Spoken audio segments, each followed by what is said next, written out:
did I get here? Look at all these locks I've had to cut off due to a lack of moisture because I've colored my hair and they just started to break off. Let's get into this video and talk about how to fix that.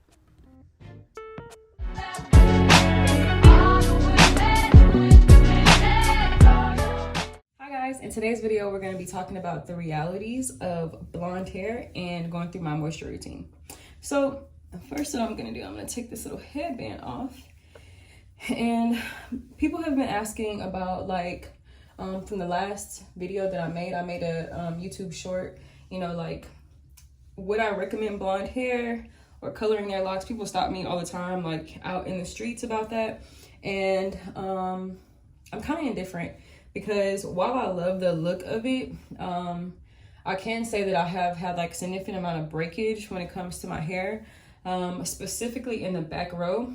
I haven't had my hair colored since April. It is April of 2022. It is now February of 2023. So a significant amount of time, maybe, I don't know, what is that, 6 months or more than 6 months? I don't know. I can't tell time anymore. But the reality of it is if you see these locks back here, the bottom row of these locks are very short.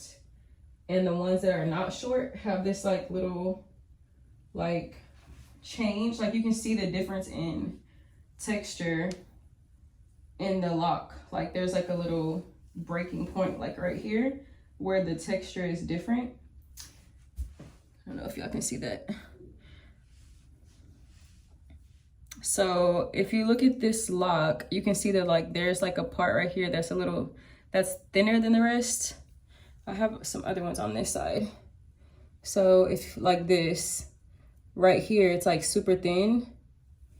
And my back row, pretty much all of my back row is super short because they've all broke in those same places.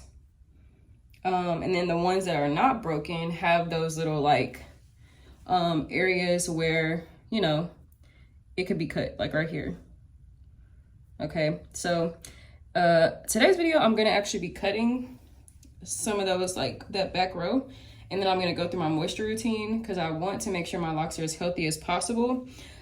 And I don't want to just continue to hold on to hair that's not getting any moisture because it's not really connected like that. Okay, so let's get to cutting. So first, I'm probably gonna just pull the last 2 rows down and then secure the rest of it up. I think I got one that escaped.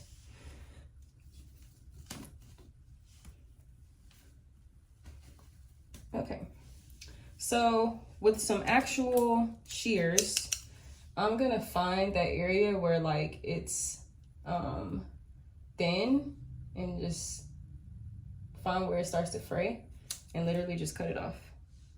I've done this. I have several of these locks that I've kept because I've thought about possibly reattaching them. But if you can see here, that's just hella thin. And I don't know if maybe it was whenever I was at basic training, I went to the lady that was there, look, whenever I cut that, how much of that just popped off. It was not locked at all.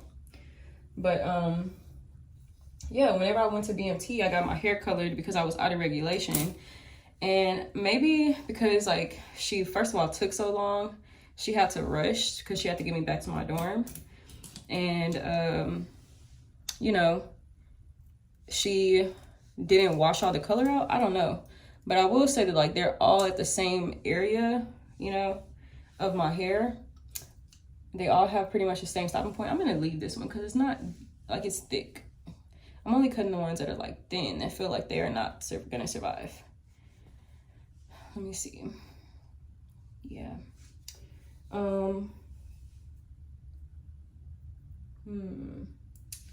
Should I cut this one? Let me see how much hair is actually between that. I probably can repair that. It's a little twist. Yeah. But anyway, okay. So now that that's done, I've cut I only cut 3 locks, but I already had some that were just out of there. So now let's get to the moisturizing part. Okay, so first, I always want to start off my moisture routine because my hair is like pretty moisturized. Like that back row, I also don't know if the back row was like that because it's like right on my shoulders and it's like constantly rubbing against the fabric, and I wear a lot of cotton, so maybe that's what that is. Just like constantly like having to deal with that. I don't wear my hair up a lot. So that's the routine. My first thing that I use is a bottle of water. So it's aloe vera water in here, or aloe vera water, or gel, or however you say that. The liquid aloe vera. It is rose water in here, and then black Jamaican castor oil, and some peppermint oil. So that's what's in here. Oh, and a little bit of tea tree oil. So like I use like real, you know, like raw 100% tea tree oil. I don't like, you know, that little stuff that you get from the beauty supply store is rarely real. And then I use this black Jamaican castor oil. In reality, this is the one that I'm using. I just keep pouring it into that little thing because I like the little applicator. But the first thing I do, I want to add some actual water to my hair. So I spray that generously onto my scalp first. I pick up a couple of rows at a time. And this is a mister bottle. It's like not like your normal spray bottle. You probably have seen this before, but if not, I will link it in the description so you can get one from Amazon like I did. They're pretty helpful. I have like 2 of them. I think it came in a pack of 2, like a white one and a black one. Just want to make sure you're like getting the roots. And I know people like will say like, yo, when you got locks, like you can't wash your hair, don't get your hair wet, blah blah. Girl, bye. As long as I like, even when I was like loose natural, I got my hair wet every day almost. Like I would be in the shower. In order for me to put a puff in my hair, I would wholeheartedly like get in the shower, rinse all the product out, and then comb my hair or brush my hair through so that it would be detangled. But I needed moisture in my hair because I needed to keep my hair soft, right? So the second thing I do after I got my scalp wet is I actually spray the locks. Get them some water in there. Make sure you get the ends to the other side.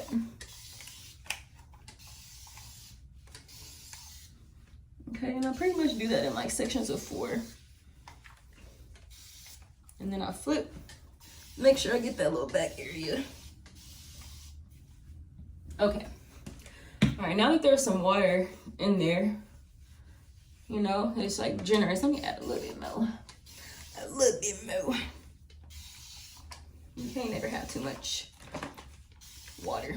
And in reality, when this settles, like I know it looks like it's a lot of oil in here. Like I know that I was like, I put water first and it's like hella oil. But when this actually settles, you can kind of see it starting to settle. There's like maybe like this much oil in here. The rest of it is like water and rose water and the aloe vera juice. That's what it is, aloe vera juice. I don't know why I kept saying water. But yeah, and a little bit, when I say like a little bit of peppermint oil, a little bit of tea tree oil, I've been having this for so long because I don't really put that much of it in there. It's very strong. So yeah, I have to shake it up to activate the juices. Once that's done, I'm gonna take my castor oil, and I'm not gonna put it everywhere on my scalp because it's very thick, but I'm gonna put it in like spurts, and then I'm gonna just use my fingers to get it through and rake it through my scalp, because you don't want to put too much castor oil on your head because it's a thick oil, and I be ruining my pillowcases and I hate that, to be completely honest. But who likes dry hair? Not me. Okay, get that in the back, them back rows. I don't really like to put it on my edges because if y'all know, oil and black hair, it's gonna come down. It's gonna get to them edges. But I usually just like use my fingers to like get it through my scalp. And I get it, if you are like very big on your parts, sometimes that could be annoying because, you know, you might make your hair a little fuzzy, but I don't really care. for me personally. Then I'll take the Wild Grow hair oil. I just put this on my palm, probably about a little quarter size. And then I just rake it through my whole head. It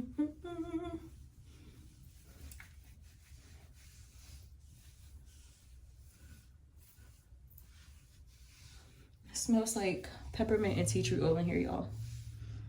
Okay. Now that the oil is there, we're gonna go in with this leave-in conditioner. Now, my lock lady recommended this to me. It is like a Cream of Nature leave-in conditioner. It says detangling. Clearly, we ain't detangling because we got locks, but it smelled great. And it made my hair really soft, so I like to just put it on the roots. Not too much because I don't want my hair to just like have like hella product in it.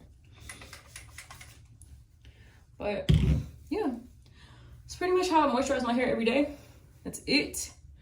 And then I'll let it air dry, because if you put a bonnet on, like I wear like a really decent sized bonnet and I like tie it around. If you put a bonnet on your hair or wrap your hair up and don't sit under a dryer, your hair will smell so bad. Like, not even like, it just smells like wet, like, you know, like mildew. And you know what? Actually, hold on. I have a product for that. All right, I'm back. If your hair does like smell crazy, I went to this guy's house one time and I saw this. He had locks and it's like this mango and lime. Like, I think it's the same. He has the same brand that makes like the castor oil. It's like a hair scent. It's like, it's basically like a moisturizing perfume for your hair. It's not like perfume, but it like eliminates odor, refreshes your locks. So if you have like a smell like you've been working out, or you maybe wash your hair and you didn't like dry it for real, then yeah, use this. I'll link this in the description too. So anything that you find in any of my videos are going to be on my Amazon storefront or in one of my Amazon lists. So just go ahead to the bio or to the description and you can find it. So thank you for watching, and I hope your locks continue to grow.